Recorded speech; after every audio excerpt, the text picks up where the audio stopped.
Alright, guys. Hello, good evening. Can you hear me? Yes, sir. Yes, sir. Okay. And I hope you can see my screen. Yes, sir. Okay.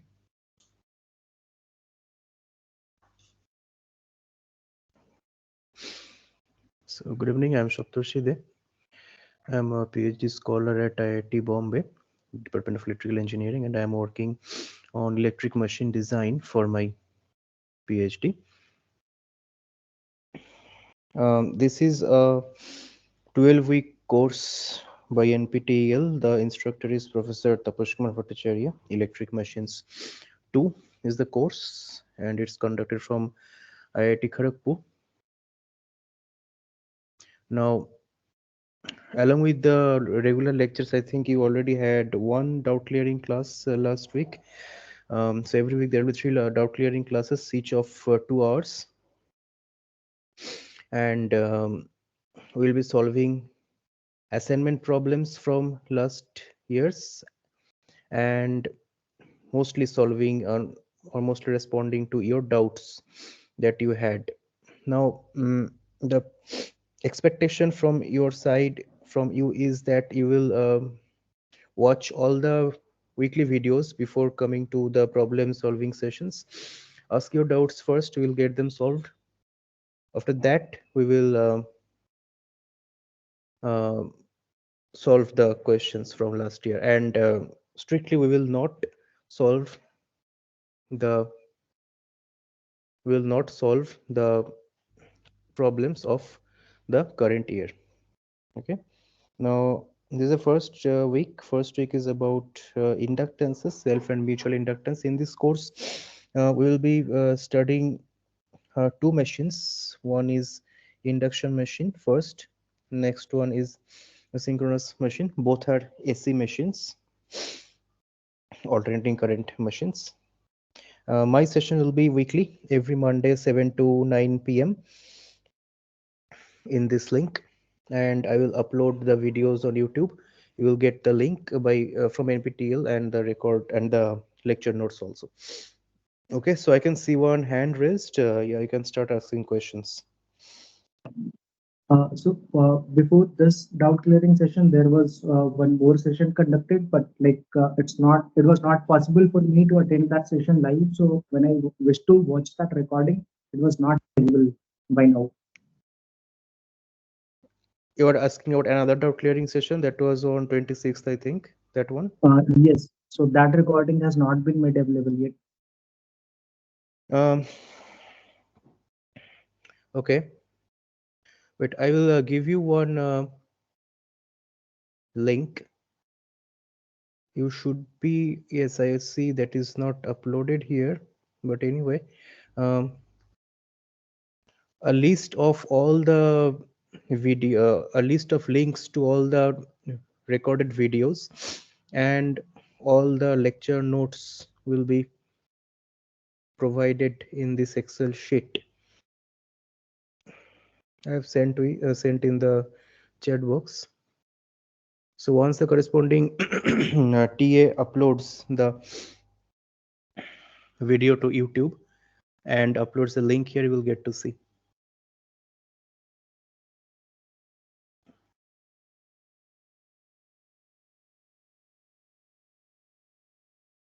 Okay. Any more logistical doubts, or we will move to technical doubts now?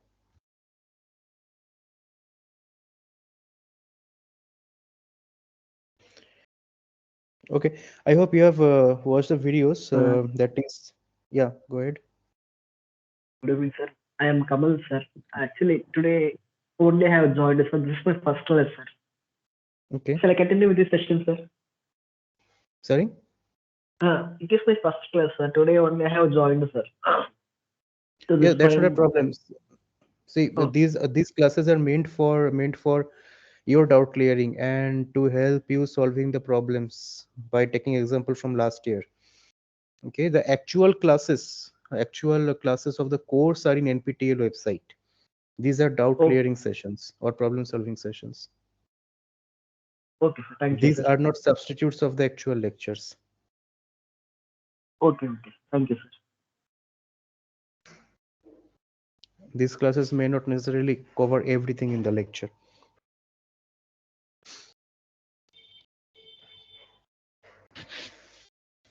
Okay. Yeah, technical doubts?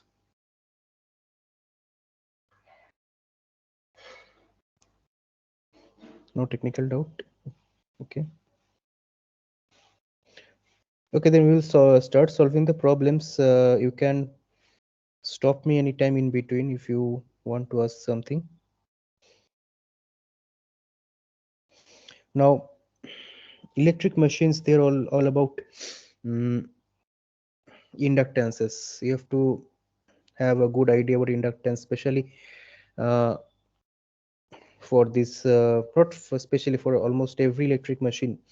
That's why this first week has been dedicated towards inductances, both self and mutual inductance. So this first question, they have given a common data for several questions here. One transformer is shown where two terminals of the primary and secondary are shorted to make a common ground or something. Question is, uh, two coils of an ideal transformer are labeled as AB and CD as shown above. Everyone please turn off your mic, some noise is coming.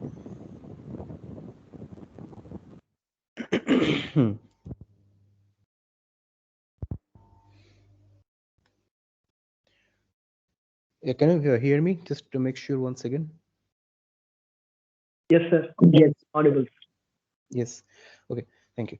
So these two coils have 500 and 200 turns respectively. Terminal A of coil AB is marked with a dot. Self-inductance of coil AB is 25 Henry.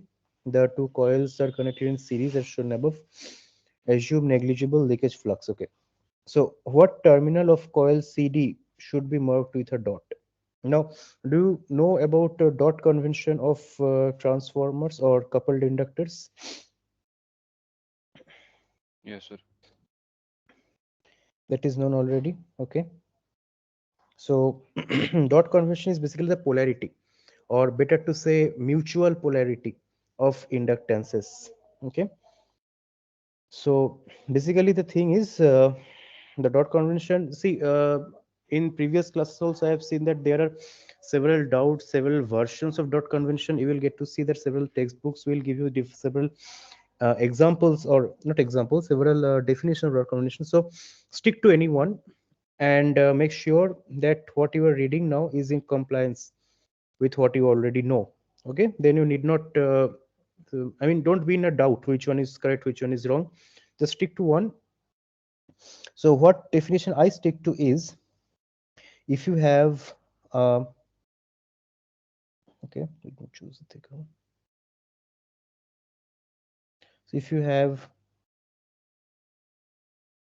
two coils like this, see, first thing is, so if you have one inductor, just one inductor, and you may put a dot here, that makes no sense.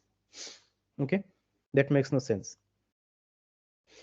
Dot convention comes only when there are inductors coupled, at least two inductors coupled to the same core, magnetically coupled.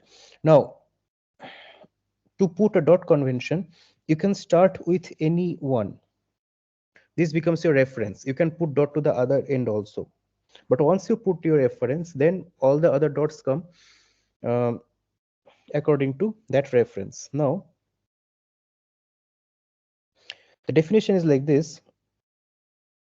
If the current increasing the dot terminal, the current entering the dot terminal is increasing, it gives rise to a positive polarity on the dot terminal of the other coil. So say if the current, say from the coil A, if the current I is entering the dot terminal of coil A, and if the current is increasing, and from the B side you see that this, the lower terminal is be getting a positive polarity, that means it should be marked dot here.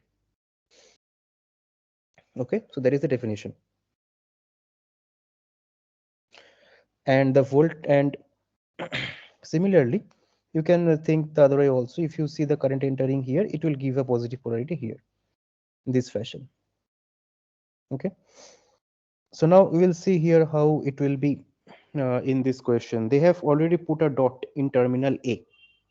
So based on that, Sir, where should the dot be? Right?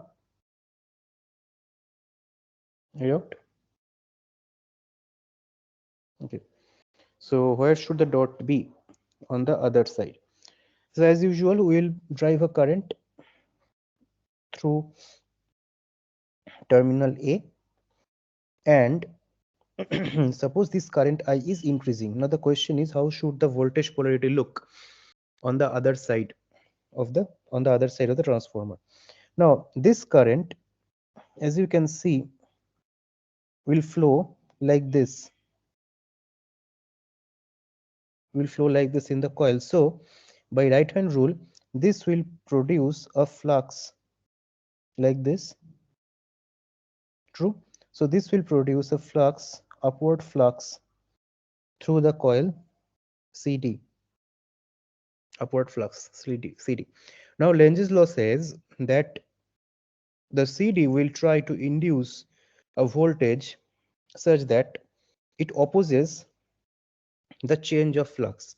Now the flux is upwards and increasing because we assumed an increasing current. So CD will try to create a flux, that is downwards in order to oppose phi. So it will try to create a flux phi, say phi prime.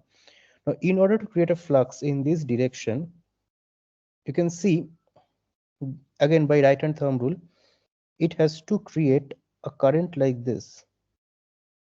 That is, had there been a load here, it has to create a current. It would create a current in this fashion. That is, an increasing current entering through the dot terminal will create a voltage polarity like this. So if I have a dot on A terminal, I will have a dot on C terminal. So terminal C. Any doubt here?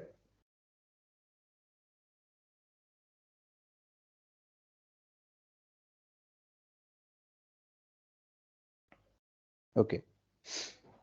Now, if you want to have a more detailed insight into this dot terminal, into this dot convention, or what it actually means, see here, notations are very important. Okay, notations are very important. Suppose I write VAB. Now, VAB means voltage of A measured with respect to B. Okay. Now, suppose you give a voltage like this in the VAB terminal, or in the AB terminal, then if you measure VCD, voltage of C terminal with respect to D terminal, you will get to see that they are in phase. Right?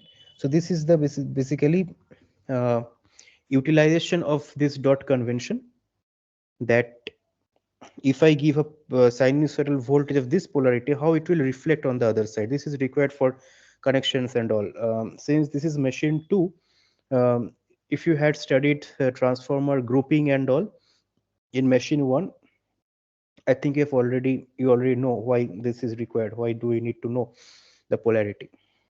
Okay. All right. Now,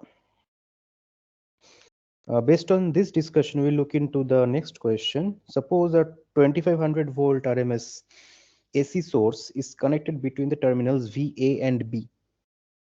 Okay.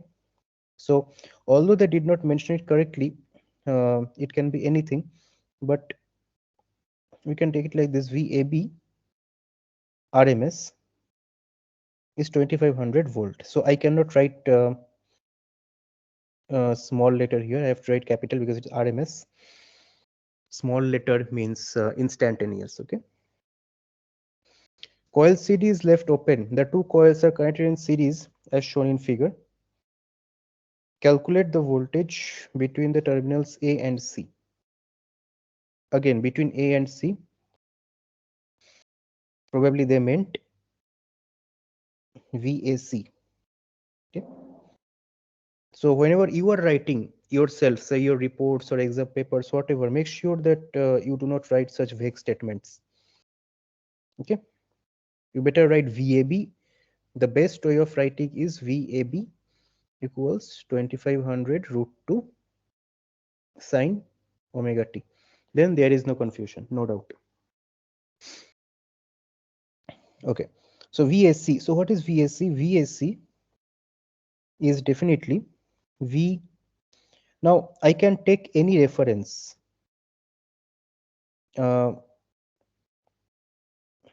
VAB minus VCB.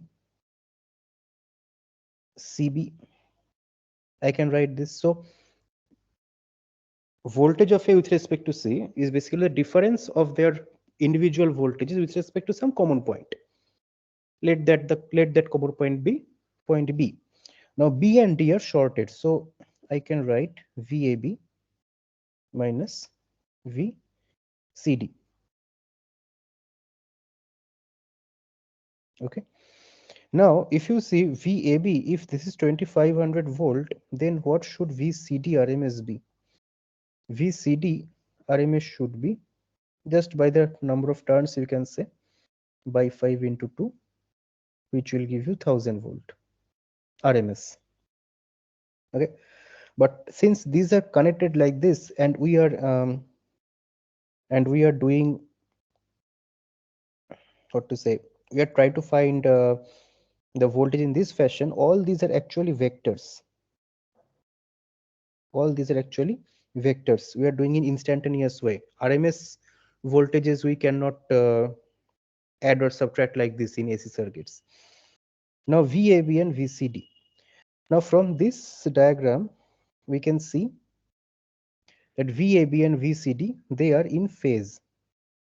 So basically, if you say take VAB as 0 degree, then this also becomes 0 degree.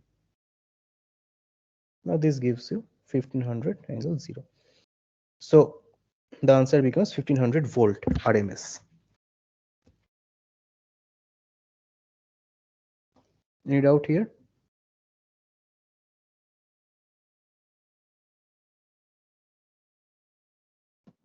No, sir.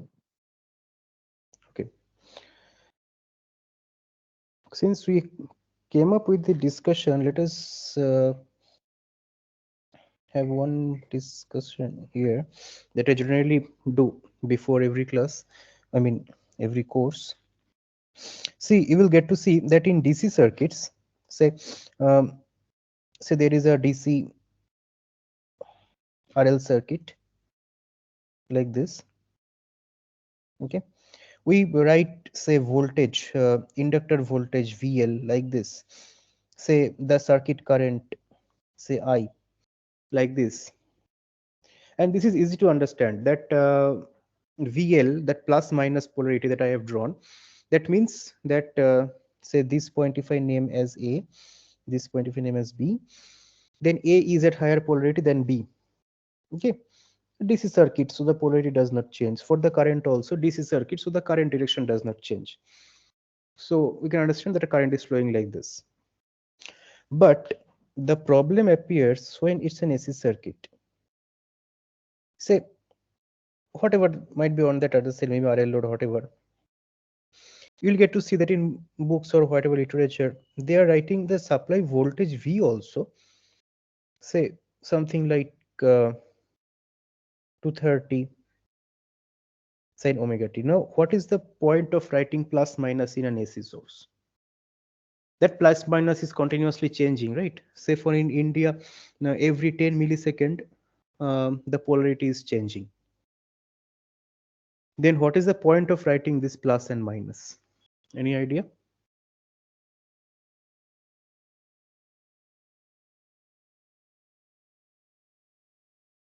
Or is it at all correct to write this plus and minus in an AC circuit? DC circuit is understandable. For AC circuit where the polarity is continuously changing, what is the point of writing plus and minus? So to us, it is done to start put a reference, choose a reference direction to start our calculation. When we assign the signs to one source, other elements signs will be assigned according to it. Then when the signs alternate during that cycles, then other signs of other elements also alternate with it. But while solving the problems, I am not alternating the signs every cycle. I keep the signs similar.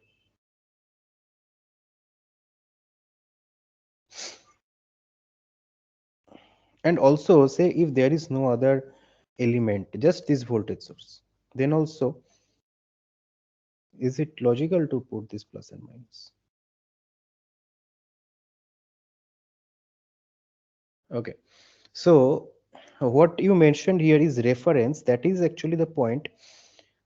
When I am writing plus minus, this means the voltage of the plus terminal with respect to the minus terminal is 230 sine omega t. Now the question is they're alternating, they're changing. So now I will show you why it is required. Suppose I draw the voltage source like the voltage waveform. This is the voltage waveform. Okay. So at certain point, say, sorry, say, say this is 20 millisecond, sorry, 10 millisecond, 50 hertz, I'm taking 20 millisecond. Say at 5 millisecond, okay. At 5 millisecond, which point has higher potential than the other? If I write A, if I write B, then I can say that if at 5 millisecond, point A is at higher potential than point B. At 15 millisecond, that is here, at 15 millisecond here, then point B is at higher potential than point A. But at that time, I will not reverse the polarity. I will keep the polarity same. I will still say B is this negative terminal, A is positive terminal. And when I am measuring the voltage of point A with respect to point B, I am getting a negative voltage. That means B is at higher potential. Now these values are absolute. Here, when you are saying point A is at higher than point B, these values are absolute. They are not relative. Means relative with respect to B only. So unless you put up a reference like this, just writing V equals to 30 sine omega t makes no sense. You are not linking this circuit with time. You cannot define the circuit state with respect to time. Same goes for current also. Same goes for current also. I am showing the current direction like this, instantaneous current direction. If my calculation comes out for certain instant negative, then the current for that instant is actually going the other way around than it is shown in the diagram. Okay, so this concept is it has some name, some something potential convention or something, whatever.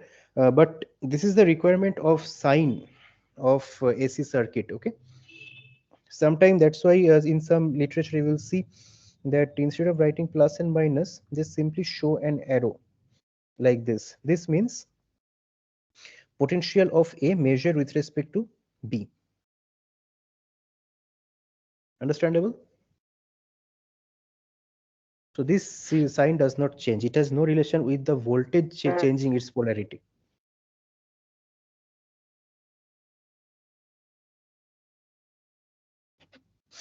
Okay.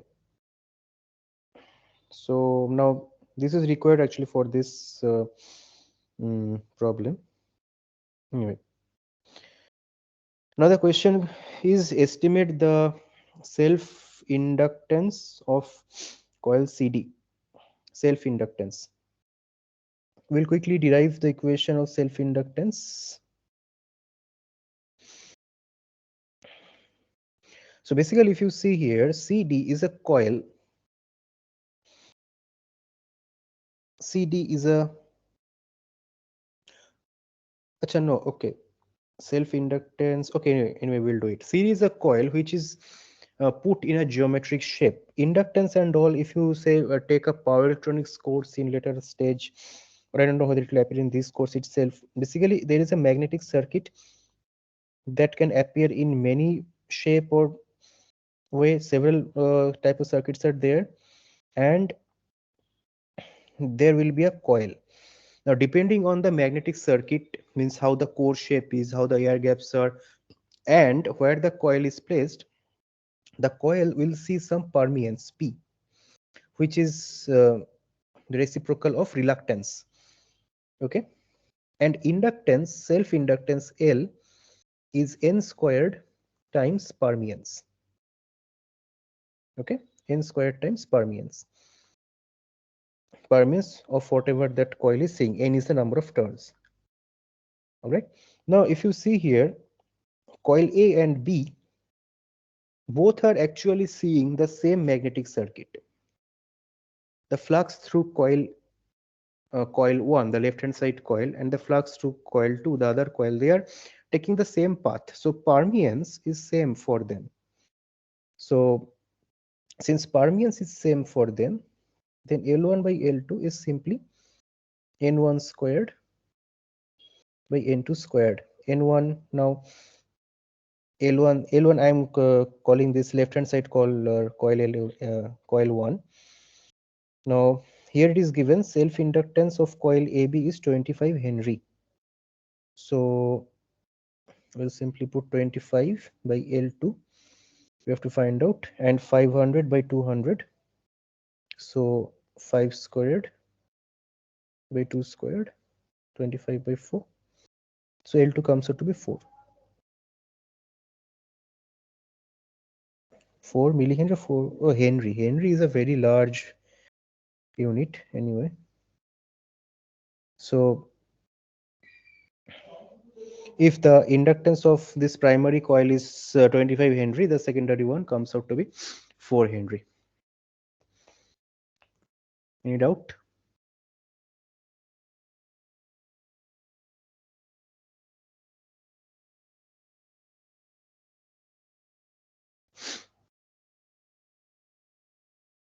Okay. Next question is mutual inductance between coils AB and CD. So now mutual inductance M is given by this coupling coefficient times L1 times L2. Now in the question they have given assume negligible leakage flux. Negligible leakage flux means K becomes 1. So square root of L1 L2. They are 25 and 4. So it comes out to be 10 Henry. Mutual inductance. Any doubt here?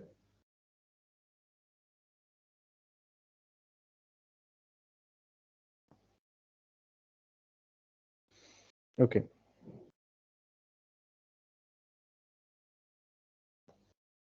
If a 5 ampere DC current is passed through two series connected coils, then how much electromagnetic energy will be stored in the two coupled coils? Okay, this is a bit not tricky. We have to just draw the equivalent circuit. So just see here. I will draw equivalent circuit of AB and CD coils. First, I will draw it as it is.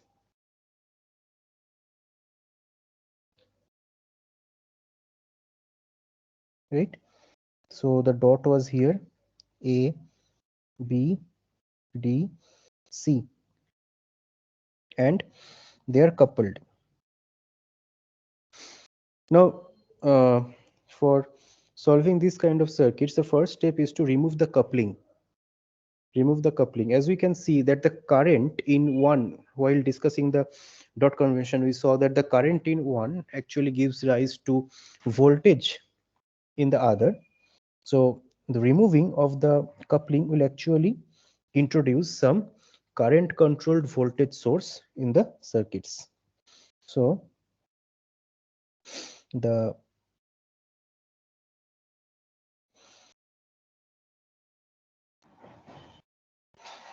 equivalent circuit will look like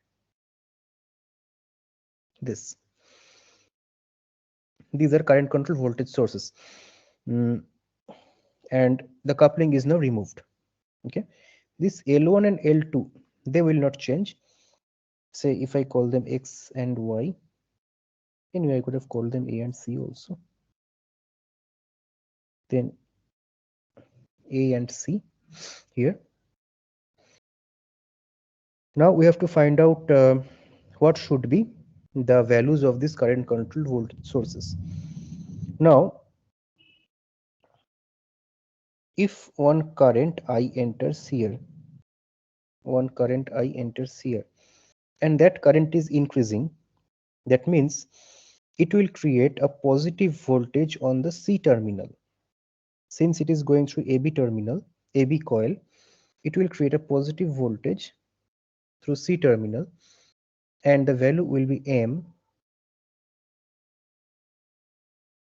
di dt. Similarly, this one also will be M di dt. Question remains, in what polarity? So let us assume one current, say I prime, was flowing in this direction. If that is the case, then in this direction we will have M di prime dt. Now since I prime is minus I, which that is equivalent to, in this direction, M di dt. So from here we can say that here also the direction will be something like this. Okay. Now for the other two elements, L1 and L2, we already know the voltage value, voltage drop, L di dt and L di dt. Note the polarities that I am putting here. Sorry.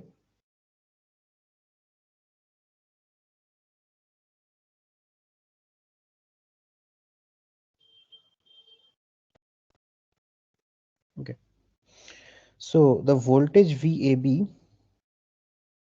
is how much? L1 plus L2 minus 2M di dt. So this whole thing can be represented as one inductor, say Leq, whose value is L1 plus L2 minus 2M between the terminals A and C. Okay.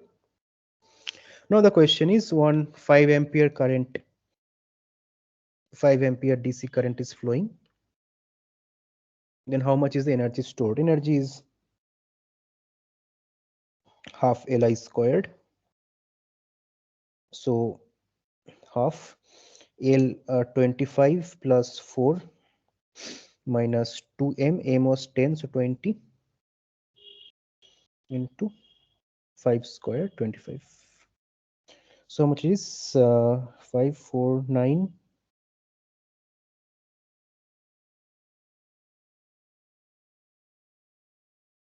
Am I doing this correct? Yes.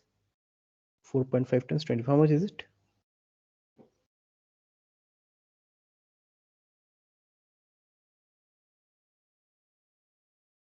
112.5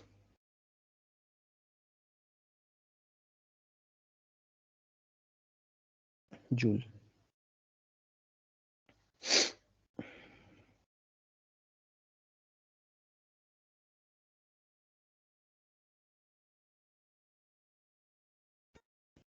Any doubt?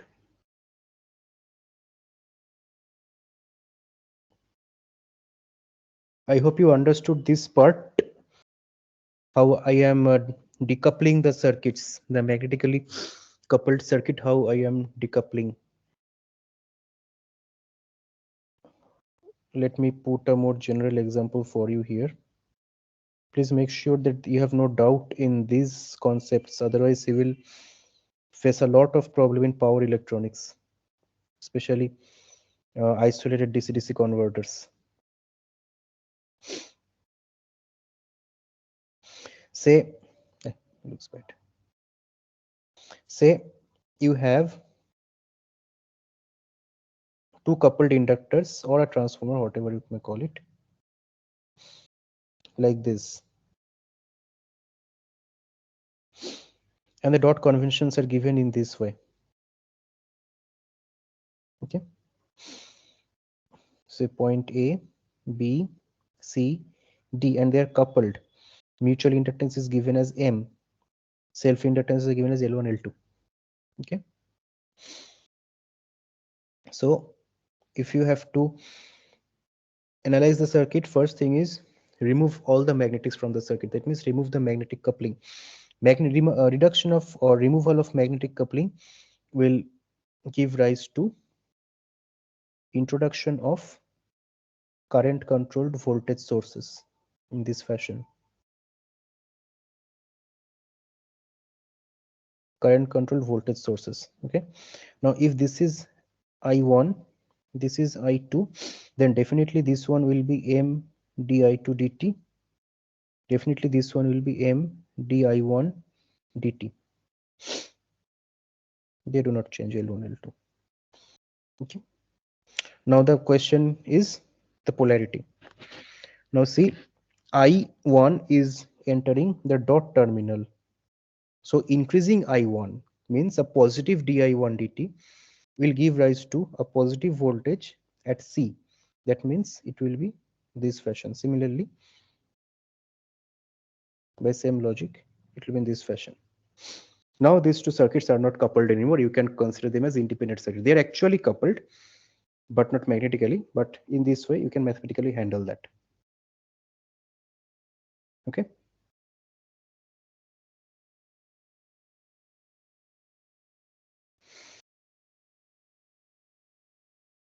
Okay. I hope things are clear now. If not, you can ask. Similar question here.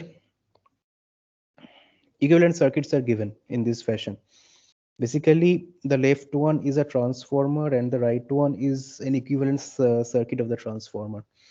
So you have been asked to find out the relation, something like that.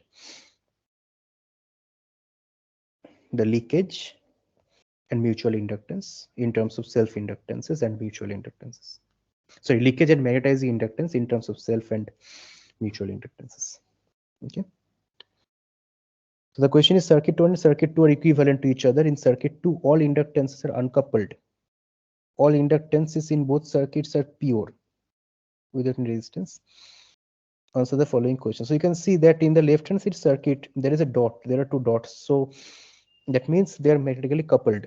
Although they are not shown in core, that is not mandatory also. If there might not be any core between two couple inductors, not necessary. And right hand side, there is no magnetic coupling, independent inductors. So we have to find out the equivalence between these two circuits. Okay. So we'll go back to this circuit once and see there are two ways of writing the voltage equation for this circuit. Say if I write V1 here, then one way is you can write V1 equals L1 di1 dt plus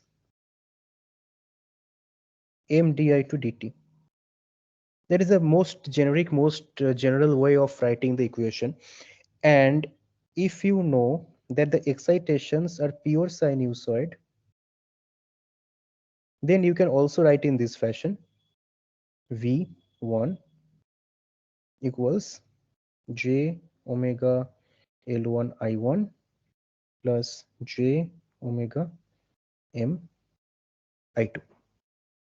Yeah. So we'll do this in this fashion. It becomes easier, but the equivalence remains the same, irrespective of the excitation.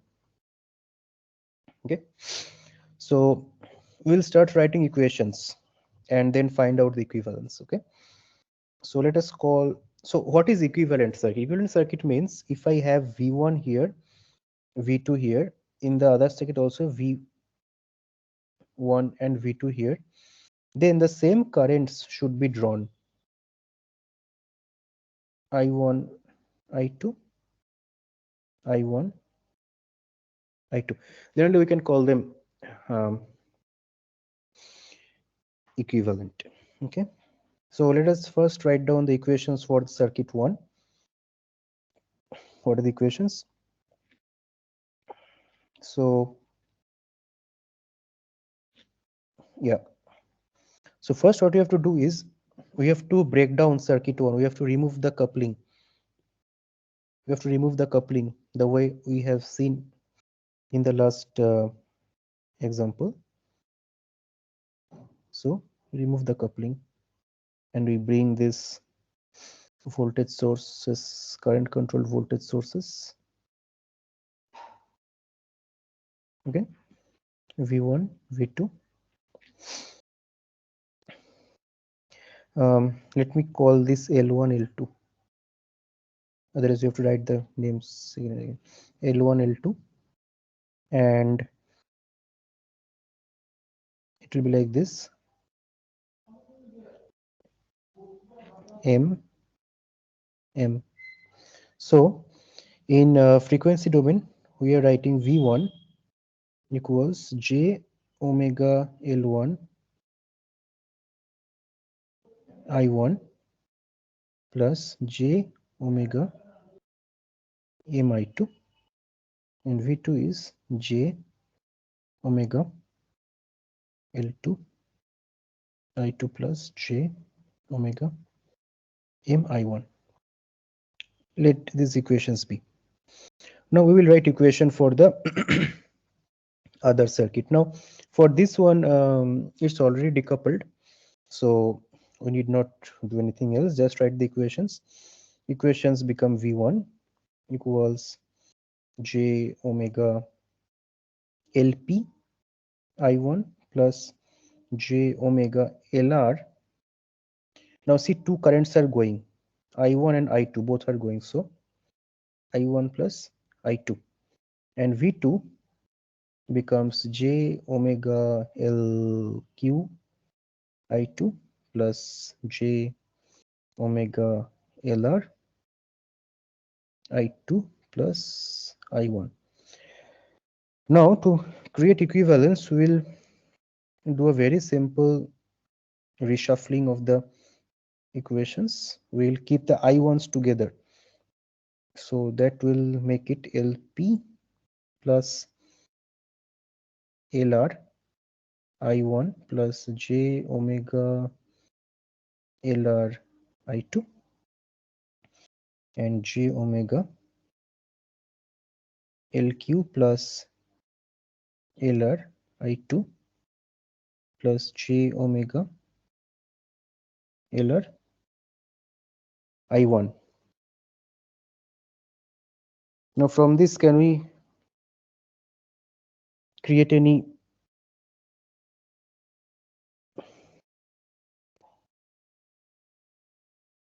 so let us see. So I1, if we see from here, if we compare 1 and 1A, that gives us L1 is equal to LP plus LR, and L1 is that, and M is equal to LR, and the other one gives us L2 equal to LQ plus LR, and this also gives M equals LR. So what we get is LP plus LR comes out to be L1. L1 is 5 Henry, and LR is M. M is 1, and LQ plus LR is L2. L2 is 6 Henry. 6 Henry. So what are we getting? We are getting LP. LR is 1, so LP is 4. LQ is 5 and LR is 1.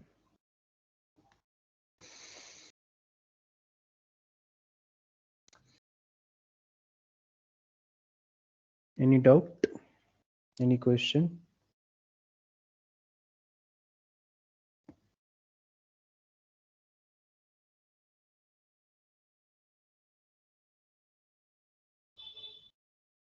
Can you hear me? Am I audible? Yes. Yes, sir. Okay. Okay. So the crux of such problems is to just drawing this circuit. Just drawing this circuit. If you can draw it with correct polarity, then the problem is solved. Rest is just applying KVL.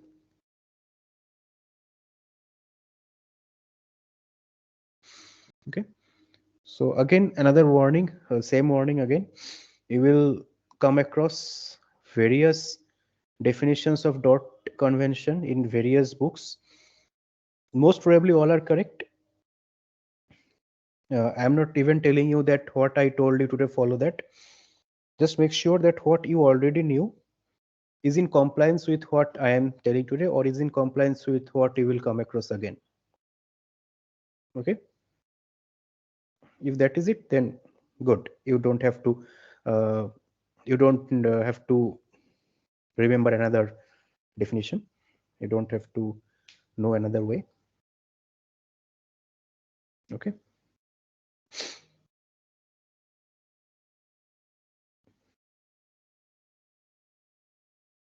All right.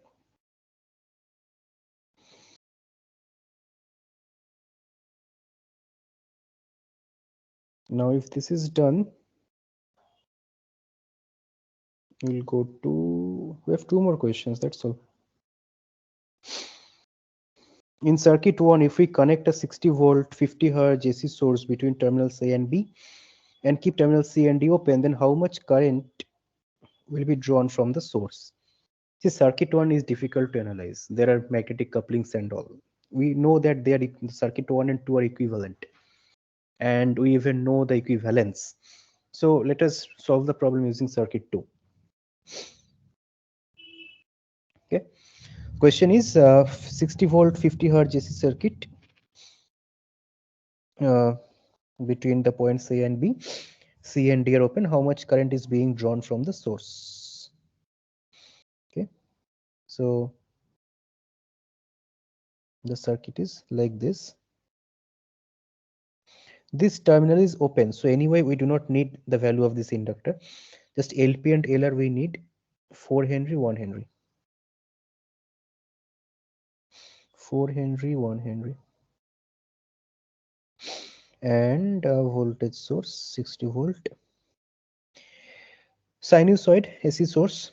So we can simply say that the current is 60 by omega L. Omega is 2 pi F into 4 plus 1, 5.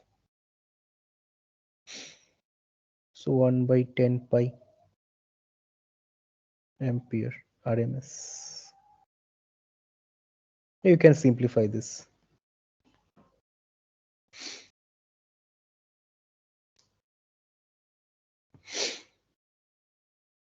Okay, easy question. If there is any doubt, let me know. It's easy question anyway. And okay, LQ is 5. This was open. Now next question says same thing. Short the terminal C and D. So quickly draw.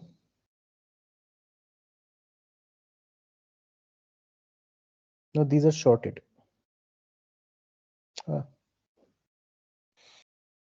These are now shorted. Now if you short these two terminals, basically what happens is this 1 Henry and 5 Henry, they come in parallel. and the 4 Henry still there. So how much is the impedance? Impedance is j omega 4 plus 5 parallel to 1. So j omega 4 plus ab by a plus b. So this much is the impedance.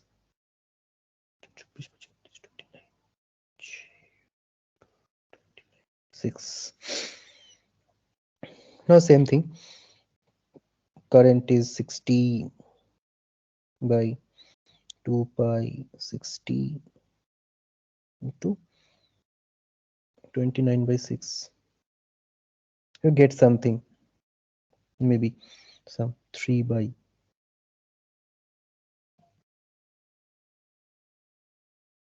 yeah. Why are we writing 2 pi into 60?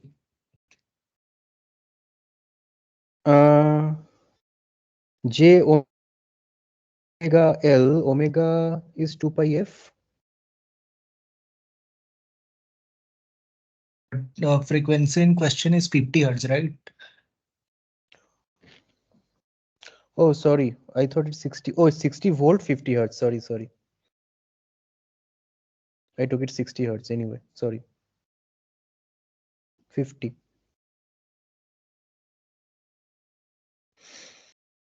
Then you get something. 6 by 50 pi.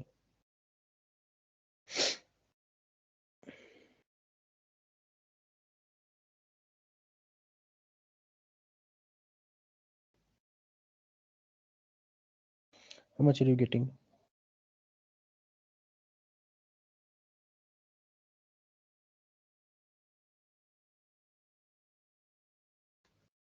Sorry. I misread it as 60 hertz. 60 volt, 60 hertz. I read like that.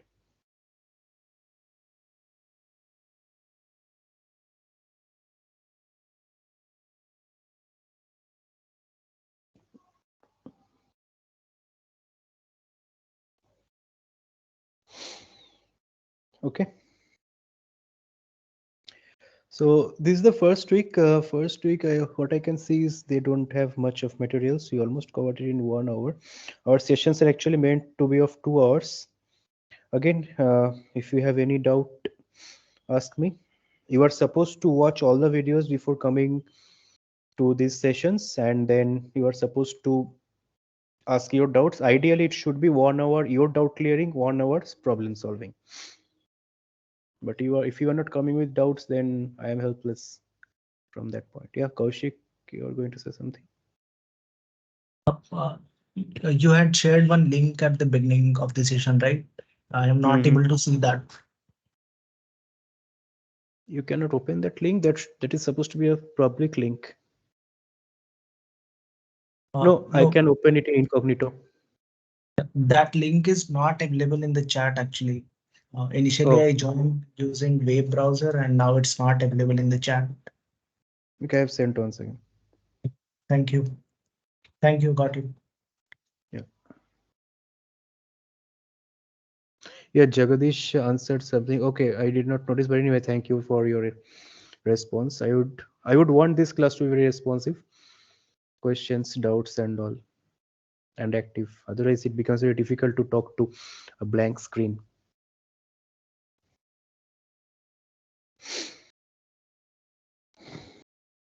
Okay.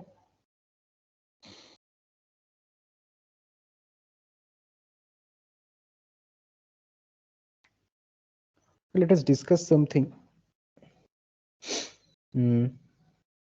Let us discuss something about inductance itself. Since we have some time, you can stop me and ask me any doubt if you have. Okay. So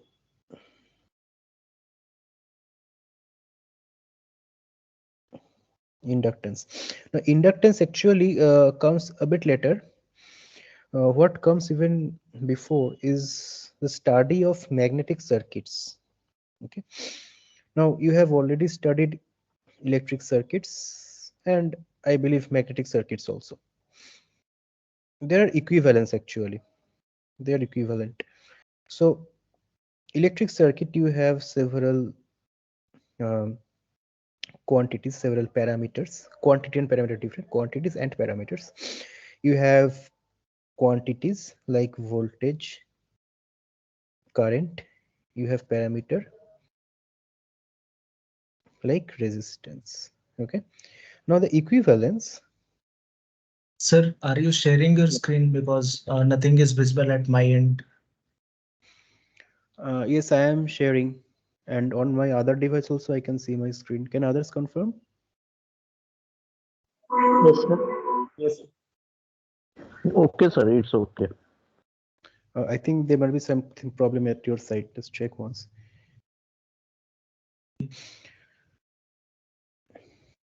Check if you have turned off the incoming video. Okay, so electric circuit, what we call voltage, that in magnetic, I'm not saying that, I'm just writing the equivalence. In magnetic circuit, the equivalent is MMF, magnetomotive force. Electromotive force, magnetomotive force. So actually, I should write EMF. Voltage is a very different thing. EMF. Electromotive force, magnetomotive force. Okay.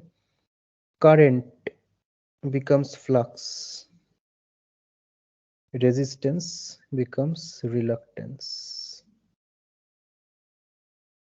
Okay. KCL, summation of current at any node is 0, holds here also. Summation of flux at any node is 0. KV, or better to write Ohm's law. Ohm's law. V equals IR is MMF equals flux times reluctance. Holds good. KVL also actually matches or the same, but in a little bit different way. Or there is one special case, we'll look into it. Now, so what we have is, say, let us draw one magnetic circuit, the simplest possible magnetic circuit.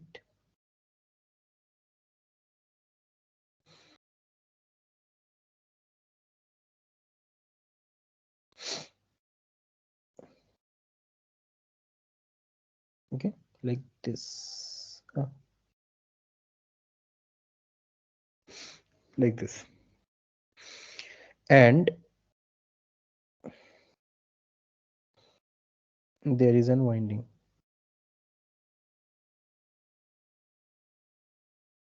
This winding has number of turns n and a current is flowing I. Okay. And there is a gap, air gap, whose length is G. For now, we will consider, so this magnetic circuit is made of some magnetic material that can be electrical steel, that can be ferrite, and we will consider this to be infinitely permeable. Actually, if you see the relative permeability of air, that is close to 1, that of vacuum is exactly 1, and relative permeability of, say, electrical steel and all, that are in the range of 4K, 6K, something like that. So for initial analysis, sometimes it is good enough to assume them infinitely permeable. If you do not want to assume, you can always calculate the permeability also. Now, how much is reluctance? Again, for electric circuit, if it is R equals rho L by A. For magnetic circuit, it is again L by A. The proportionality constant here is the mu, magnetic permeability. Mu is often written as mu naught mu r, relative permeability times permeability of vacuum, I'm saying. So this is reluctance. L and A carry the same meaning. L is the length of flux path, A is the cross-sectional area of the flux path. So if you can visualize a three-dimensional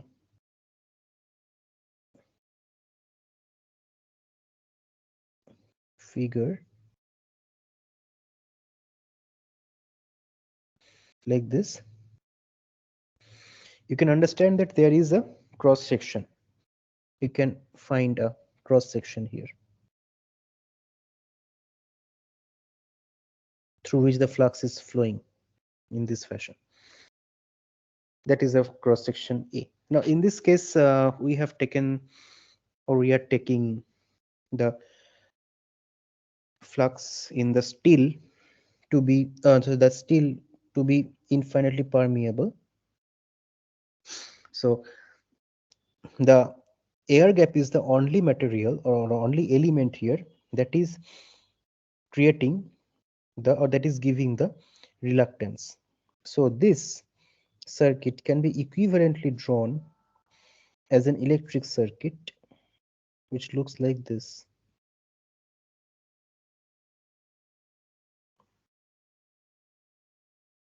Okay, this one is the mmf, this one is a reluctance, some flux phi is flowing. Now what is the mmf? How to relate? mmf is number of turns times current.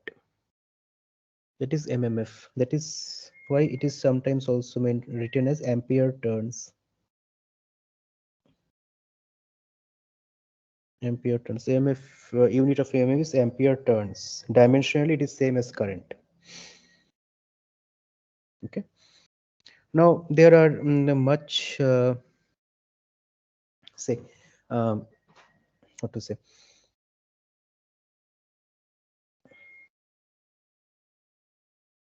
complicated, not complicated, more complicated than this.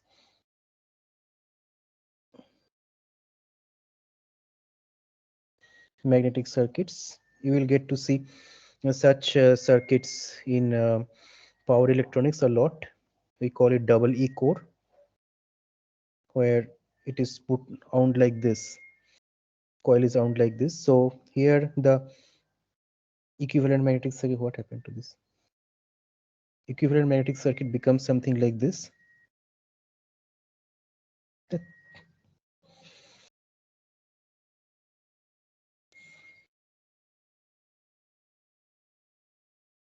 Again,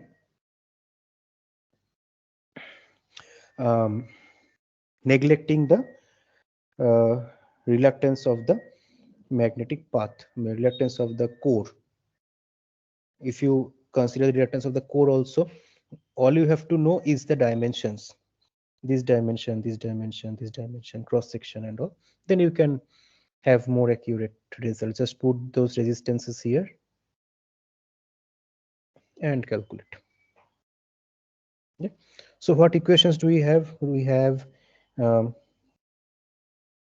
mmf flux times reluctance, flux times reluctance, as we have written already, L by mu A, and mmf is Ni. Okay. Now what is flux? Flux is okay, just a minute.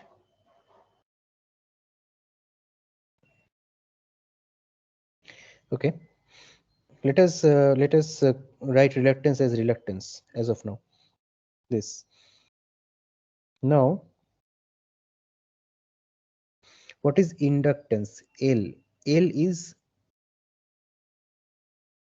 sorry, the definition of L is like this: psi equals Li. What is psi? Psi is flux linkage. Flux linkage is number of turns times flux. Say the same flux linking 10 coils, so the flux linkage becomes 10 phi.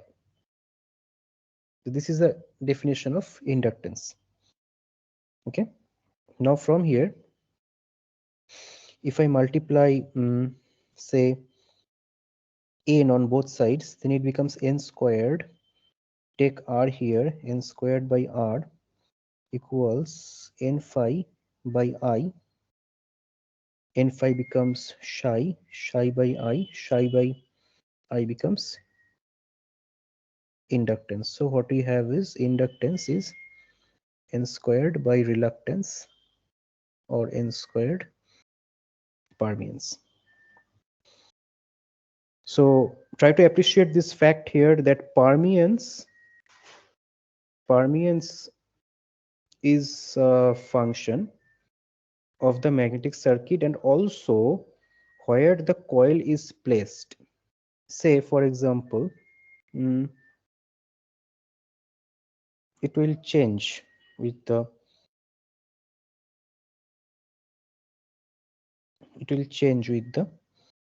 position of the coil. Say if I have a magnetic circuit like this, see how I am drawing. I am intentionally drawing a large air gap at one end. Okay, now if you put a coil here versus if you put a coil here, the equivalent reluctance that the MMF source will see is actually different, although the geometry remains the same. Okay, you can do it, isn't it? Say if you have R1, R2, R3, R1, R2, R3, say all three are different. For the first case, you have R1 plus R2, R3 in parallel. In the second case, you have R3 plus R1, R2 parallel. So it depends on where you are putting the coil. So that is one. Another thing is the geometry. So permeance is a function of that. And the number of turns. So this is how you make an inductor and you find out how much the inductance value will be. Okay. So this is the concept that goes behind inductance. And one last thing, maybe we'll discuss about saturation a little bit. You all know about BH curve.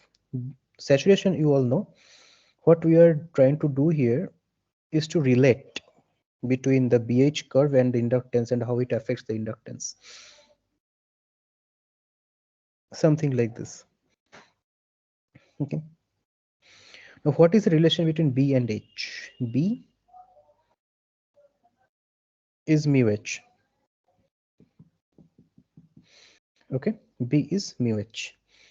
So what is mu then? Mu is nothing but the slope of this curve.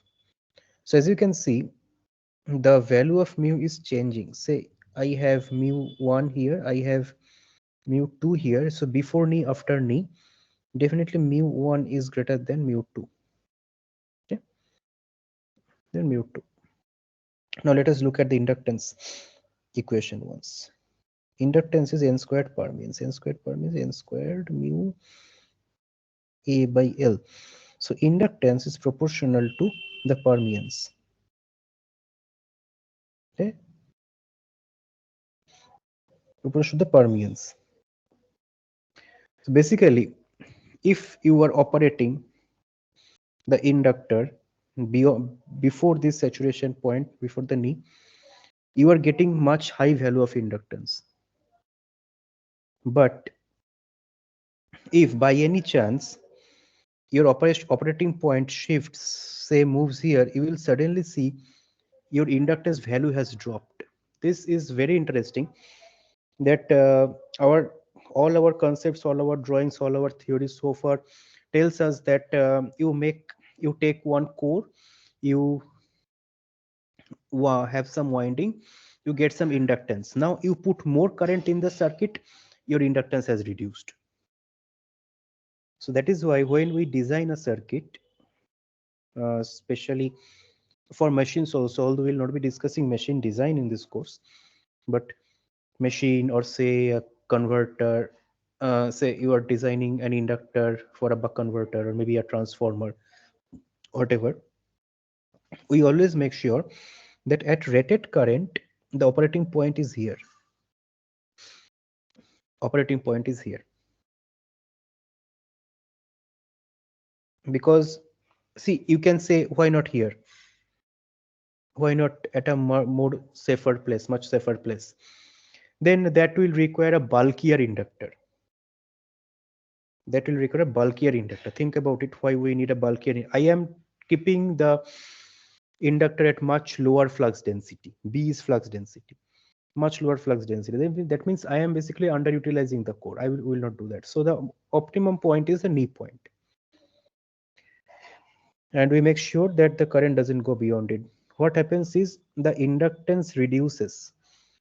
If the inductance reduces, your circuit impedance reduces. The circuit draws more current. See, simple thing. We have V equals Li. Okay. Now suppose this V is a DC voltage. Sorry, what am I writing? We have V equals L di dt. Suppose this V is a DC voltage V. Then what you have is I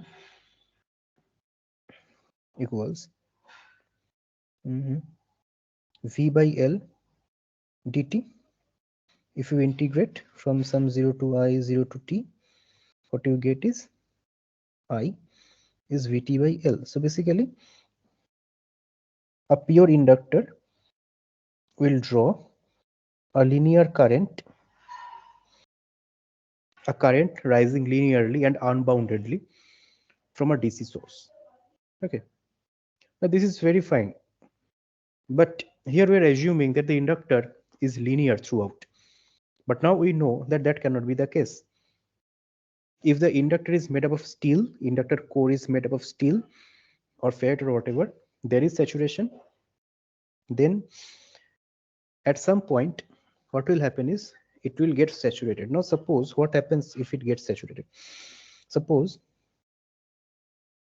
at I will not use this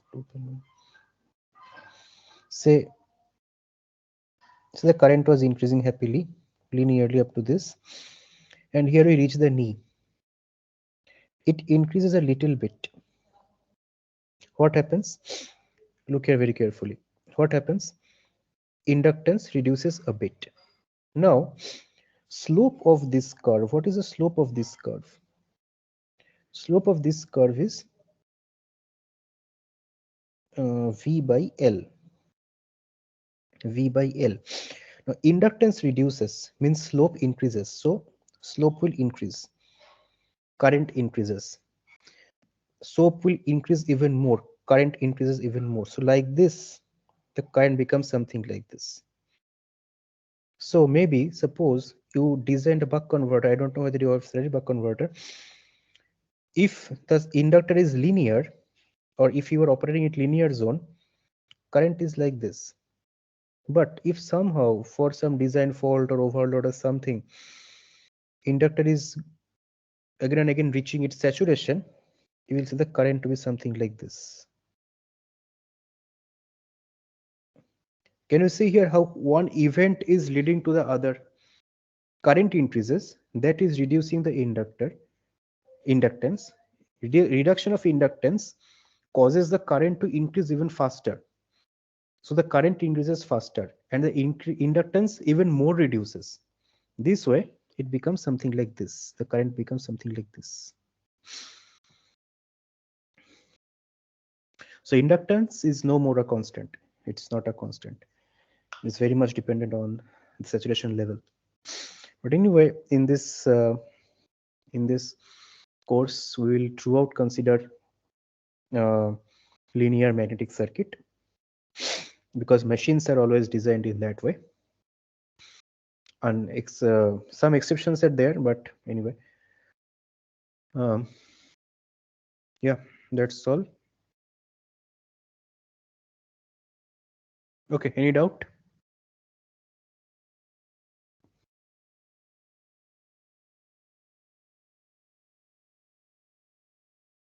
Like, sir, how to avoid saturation? You have to design it in that way. You have to design the inductor in that way, that it is never reaching, or it never gets saturated. When you are designing the system, you know how much current, how much flux is going to flow. Then you keep the thickness as required so that your flux density is never crossing the knee. What may be the effects if I'm overdrawing in the saturation? Sorry. Is there a limit?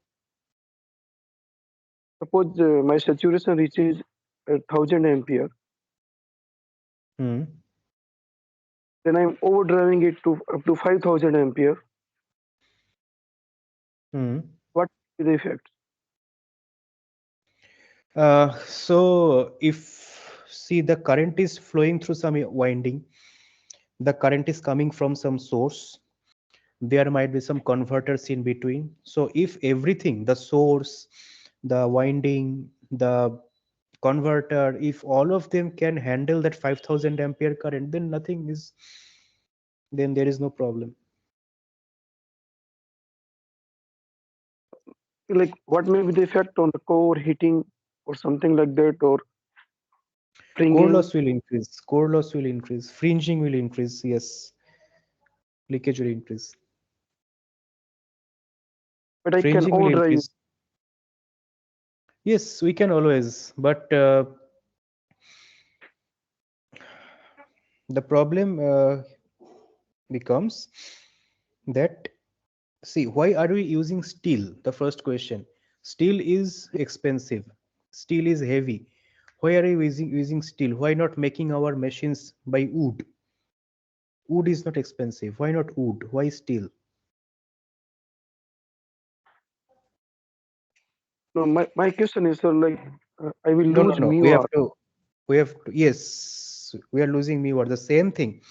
If we are going heavily into saturation, we are losing mu.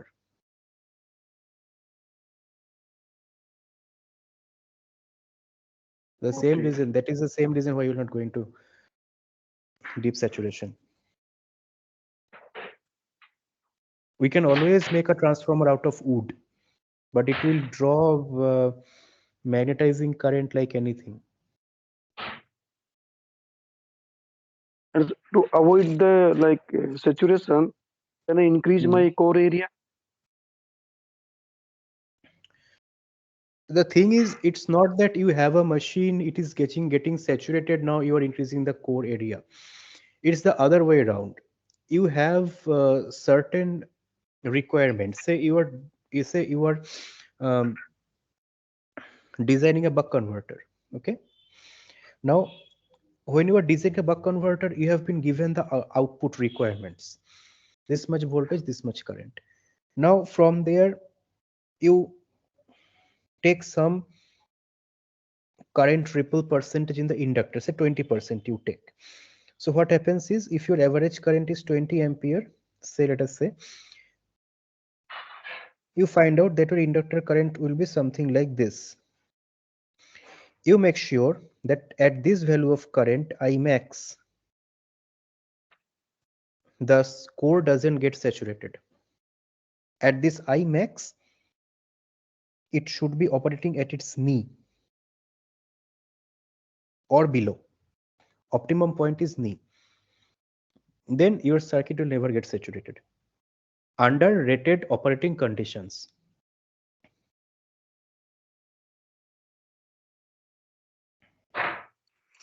Okay.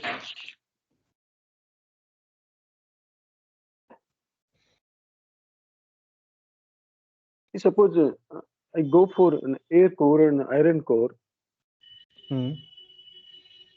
I can create the same type of coupling. Air core and iron core, you are saying? Two concentric coils I'm taking. Hmm. 100% flux will be linked. Hmm. In iron core, leakage flux is zero almost. No, one thing is 100% flux will not be linked. There will be a lot of leakage for the air core. First thing. Second thing is So the concentric magnetizing coil inductance. Yes, take concentric coil coil. is inside the other coil. Okay, let me draw. Suppose you have one coil like this.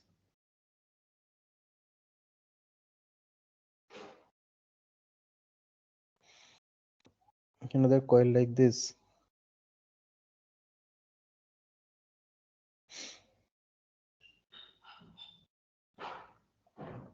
Okay. Now, if you have no core in between, you will have, say, from the rate coil, if I draw several local flux like this, the flux will have no tendency to go in this fashion.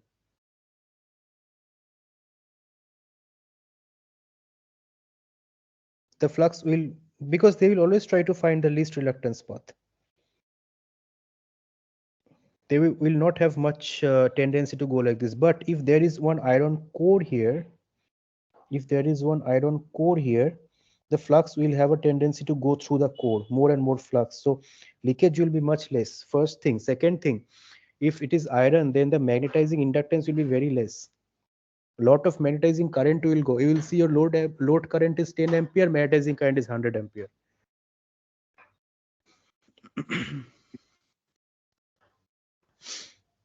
Ideally, we want zero magnetizing current because that serves the purpose to us. That only loads the source.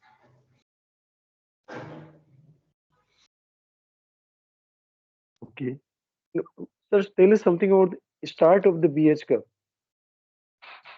Like it is same Start like of the the BH curve. saturation. It is same like saturation. Same like saturation. No, say thing is, suppose you have one piece You of are. iron, if you have, which has never been magnetized to something, there is a good chance you can start from here. Okay, you go like this, then you remove the excitation, it comes back somewhere here, and it goes.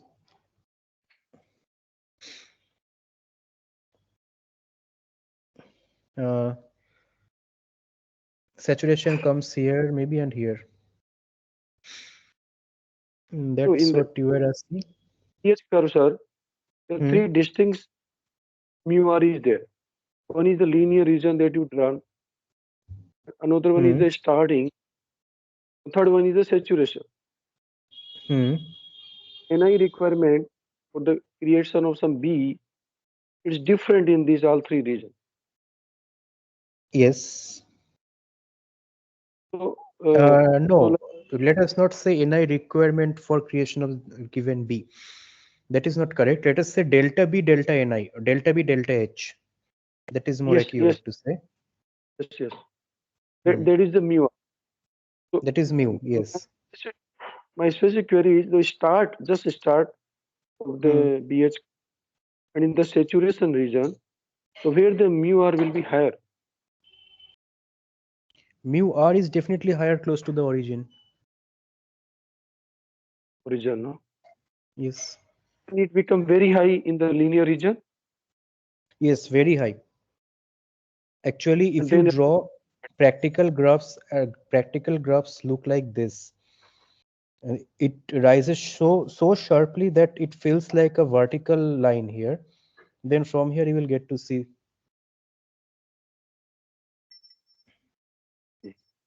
as I told, that 4,000, 6,000, or maybe even more. Whereas in the saturation region, that is maybe in terms of 100 or something, maybe even less. okay, okay, sir. Thanks a lot. Yeah.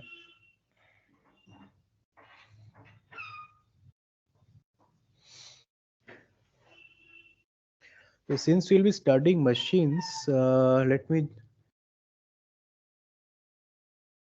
end today's session. Maybe one concept. We'll go into it very detail maybe later on. Just the statement you take for now is that, say, any rotating machine has two parts, one stator, one rotor. Okay, and both the parts create a magnetic field. The magnetic fields might be static, magnetic fields might be rotating, but one thing is common for all electric machines, that is the relative speed between the magnetic fields of the stator and the rotor is zero at steady state. If you want zero average torque from an electric machine, the relative speed between the magnetic fields of the stator and the rotor has to be 0. For DC machine, if you see, for DC machine, from the user, um, from the ground reference frame, both the fields are stationary, perpendicular to each other. Armature field and the field, they're perpendicular to each other and stationary. For synchronous machine, both the fields are rotating synchronously at synchronous speed. Say in India, if you have a 2-pole synchronous motor, it must be rotating at 3000 rpm. Obviously, I'm talking about line start, line driven. So both are rotating at 3000 rpm from, if you look at it. So with respect to each other, they are static. For induction machine also, fields are rotating at the same speed. So this one thing you keep in mind, that if you want non-zero average torque from an electric machine, the fields must be static with respect to each other, or in other words, relative speed between them should be 0. We'll look into it. That's why in synchronous machine we need a DC excitation in the rotor. In induction machine there is a slip. Induction machine cannot be synchronous.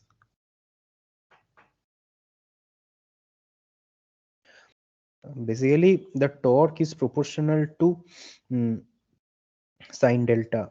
Delta is the angle between these two fields. Now if they are moving with respect to each other, then you have a varying delta. Now integration of sine or integration of cos over one complete cycle is 0.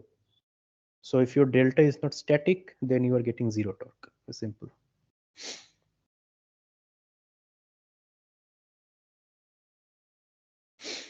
Okay, any more doubt? If not, we'll close this session for today.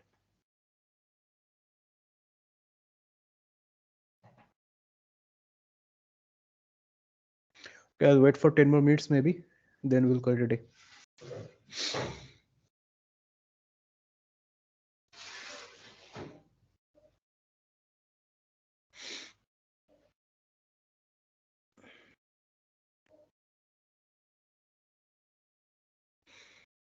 Again, a reminder that you are supposed to watch the videos first, then come to these classes. These classes are not substitutes of the lecture videos by Professor Bhattacharya. These are just to clear your doubts and to solve previous year questions to help you solve the assignment problems of this year. Assignment problems of these years will strictly not be solved in these classes.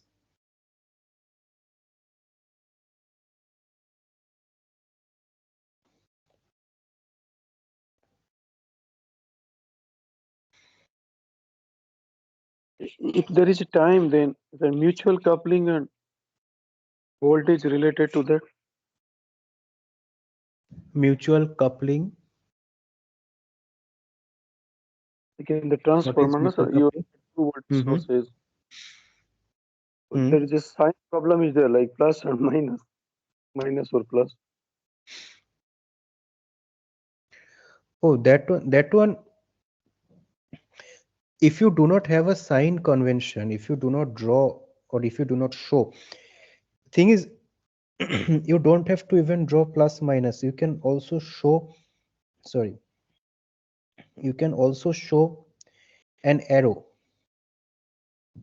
This is also fine, but arrow sometime people might get confused with current. That's why we draw plus minus. It simply means voltage of point A measured with respect to that of point B. And if you are writing instantaneous voltage 100 sine omega t,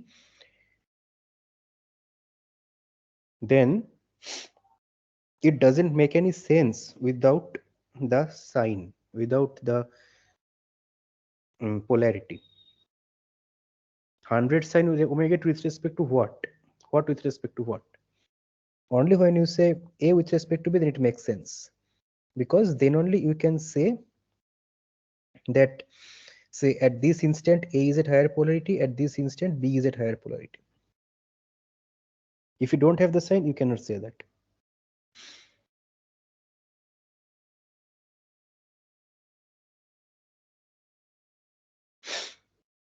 That is something.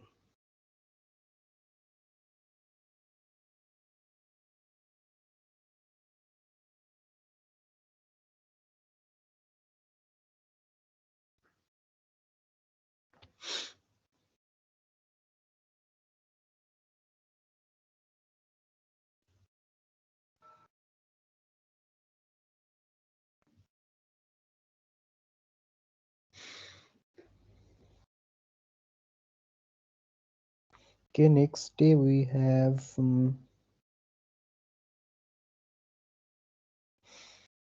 energy conversion we will do. Mostly induction machine and synchronous. Yes.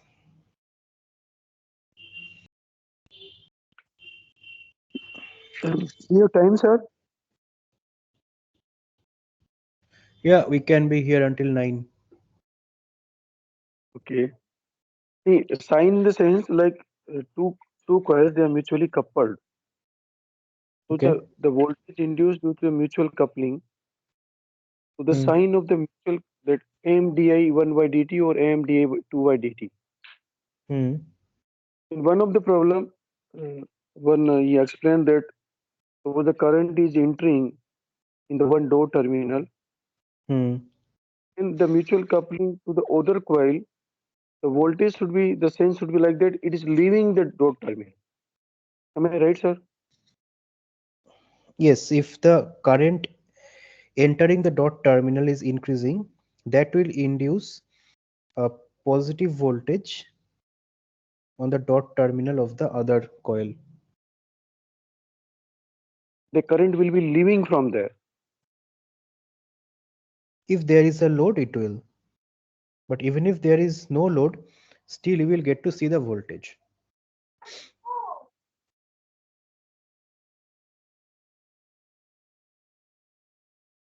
Okay.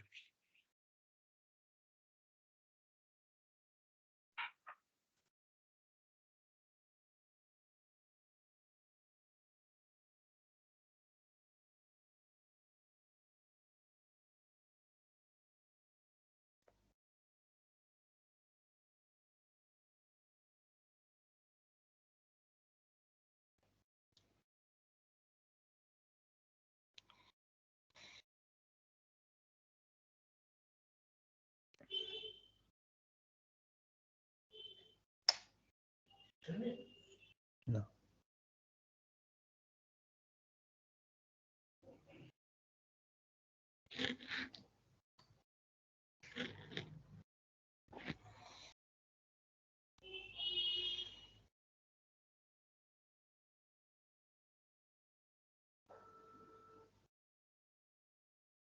Okay, if there is no more doubt, we will call it a day. And I'll upload this video in YouTube and the lecture notes also. Every details you will get in the Google Sheet, the link that I have shared. And we will meet again next Monday, 7 p.m. in the same link. Thank you. Thank you.